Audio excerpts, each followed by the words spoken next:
Well, I know I might have cheated you guys, but I wasn't sure how this was going to work.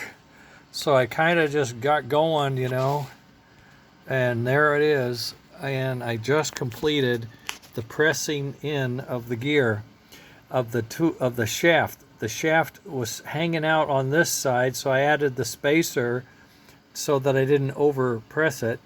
This gear is being held in the center by this spacer, and this is the rest plate, and it has a hole in it just exactly the depth of the gear as it should come through. So when this is done, he's done, and it's in the middle, and it's pressed in now. So I'm going to take it apart. Let's see if I can do it with, I don't know if I can do it with one hand. I'll just set you over here and see what you can see. See what you can see. Well, you see something. Okay. Okay. Now, I'll take it apart. You see how this gear is? It looks like there's a little bit left to go, and I'm not sure what.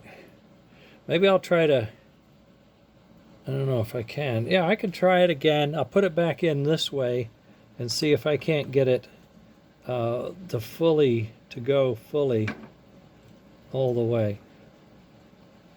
Yeah, that's as good as it's going to get. Okay. I don't want to go too crazy. Oh, it did go in more. It did go in a little more. So I pull this one off, and it looks like it's got a lot left there. And I pull this one off, and they don't look square at all, really. Oh, but they're not. They're all the way over. So that may be, yeah, that may be. Okay. So now I'll pull this out, which is easy to do, right?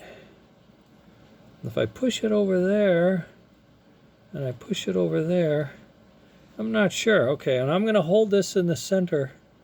I'm going to put the gear in the center, and it's in the center, and it looks like the shaft is in the center. I mean, it really does. Well, it looks pretty damn good, and it's square, So I'll oil it up, and this is Rodney's. I didn't know whose I did, but I forgot. This is Rodney's, one of the guys. This is his chassis. So his chassis has been hogged out, and his gear has been replaced. And he has very good bushings in there. It's pretty snug.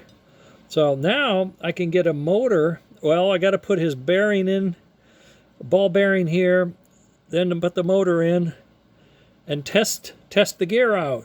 I got to do some cleaning. I should have cleaned it before I put it in, but I was kind of anxious, Well, it looks like it could go in just a shade more.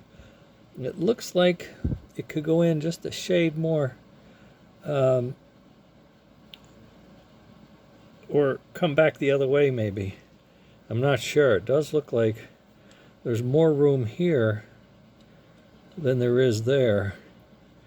I don't know. I'll look it over, measure it, and get back to you. But the trick, these components worked. They didn't compress. They didn't break. They held up. I could put them in, take them out, reuse them. Now, what I'm thinking is that gear may be too thin. I don't know. I'll verify everything. If I need to adjust anything, I'll just print another set. I'll optimize this before I send it to anybody, okay? But I have to say, this looks pretty doggone good. It may, if it's off maybe 0.5 millimeter. And that could be shrinkage, of printing the part. Maybe I need to print it 2.5 and it'll shrink down to 2 or something like that. Okay, I'll get back to you, but thought you'd like to see that.